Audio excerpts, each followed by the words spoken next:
Last night you did it again. The scroll you swore off, an hour gone, somewhere past midnight. The snack after the promise, the tab opened by a hand that seemed to move on its own. Or the tone you swore you would never use again, out of your mouth before you heard it coming. And then the little aftermath you know so well. The sigh, the disappointment with its old, worn familiarity.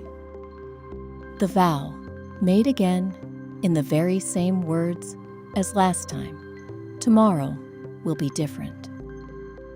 You have made that vow how many times now? And here you are. So the conclusion writes itself, and you have half accepted it.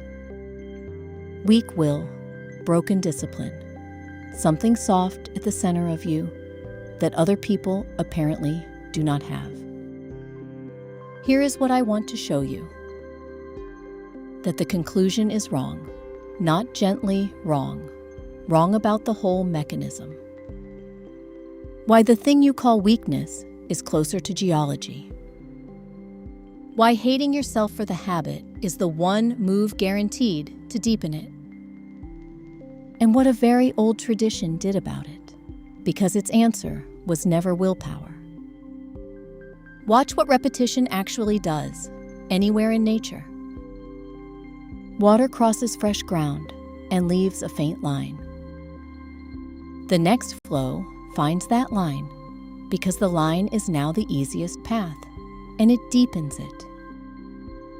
The flow after that deepens it again.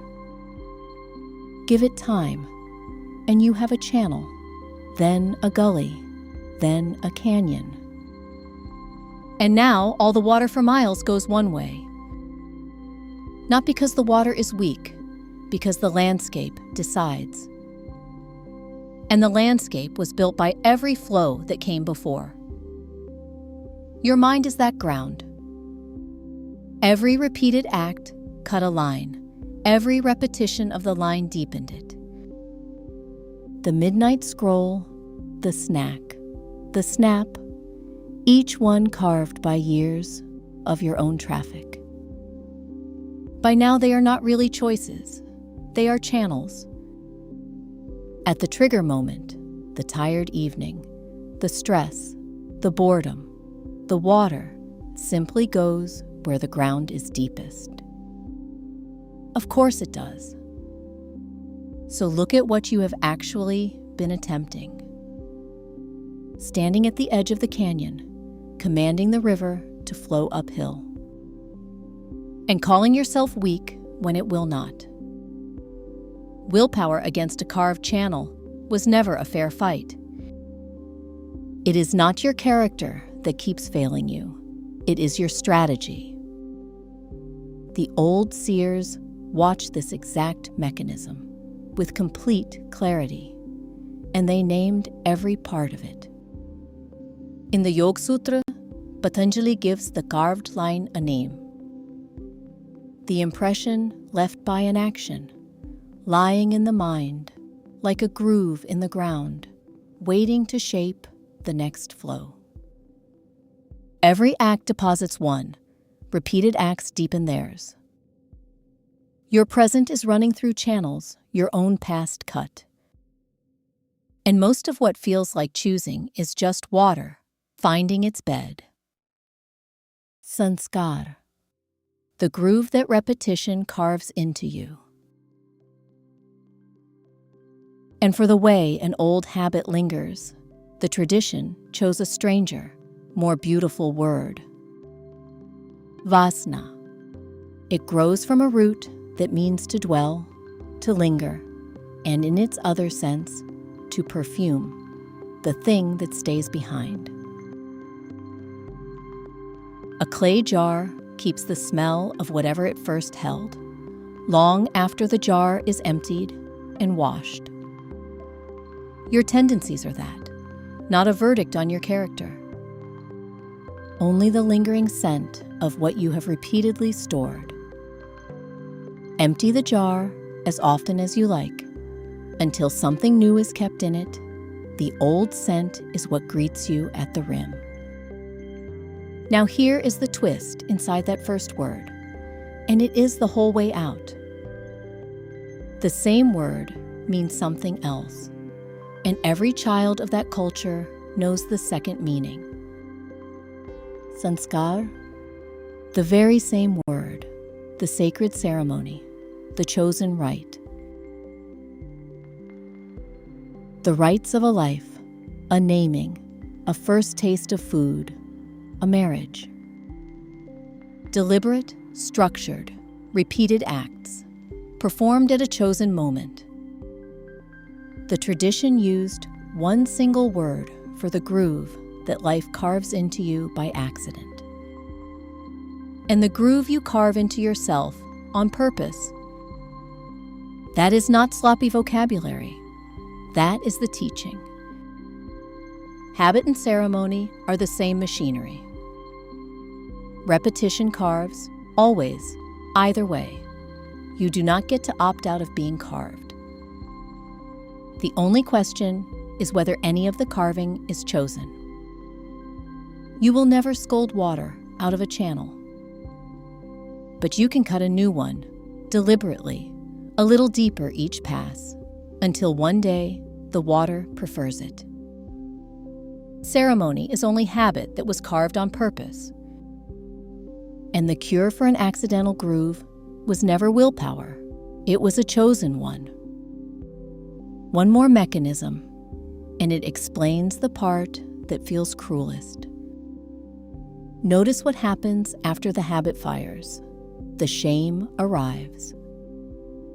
And shame is not a neutral observer. It is a genuinely painful state, and pain reaches for relief. So ask, where does your system go for relief? Down the deepest channel it has, which is the habit. The scroll soothes the shame about scrolling. The snack comforts the failure of the diet.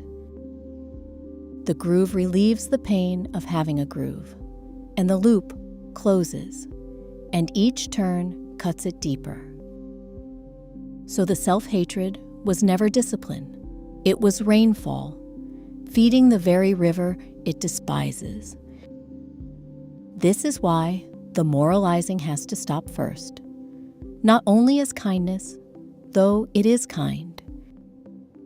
As engineering, you cannot drain a channel you keep filling. The groove is geology, not character. Say that to yourself at the edge of the next failure, because it is true, and because it is the only thing that stops the rain. So, 3 moves, and not one of them is trying harder. First, retire the verdict. When the habit fires, and it will, replace the whole courtroom with one sentence. Geology, not character. You are not weak. You are carved, and carving is workable. This is not letting yourself off. It is switching off the shame that feeds the loop. The necessary first step of the engineering, not the soft one. Second, cut the new channel at the same trigger. Do not try to delete the old habit. There is no delete. There is only redirect. Take the exact moment the water rises, the tired slump, the stress, the reach for the phone, and lay one tiny chosen act there instead. Tiny is the discipline. 1 page, not a chapter. 1 stretch, 10 breaths, the kettle on. The trigger is the riverhead. The new act has to sit at the riverhead, not somewhere upstream in your good intentions. Then repeat it, badly, imperfectly, but repeatedly, because repetition is the only chisel there is. You are not resisting the old groove. You are cutting a new one, on purpose. A small private ceremony, daily, at the hour of the old habit. Third, Expect the water to find the old bed and count it correctly. For a long while, the flow will keep slipping back into the canyon because the canyon is deep and your new line is a scratch. That is not failure, and it is not proof of anything about you. It is only where the work is up to. The one real failure is abandoning the new channel because the old one still exists. Notice and return. One more pass of the chisel. Every return cuts. The thing you keep doing was never a verdict on your character. It is a channel cut by your own repetitions, and water goes where the ground is deep. You cannot scold a river. You cannot hate a groove shut. Nobody ever has. But you are holding the same chisel that cut it. One word for the accidental groove and for the chosen ceremony, because it is one tool. You were carved. You are still being carved. Pick up the chisel and choose the line.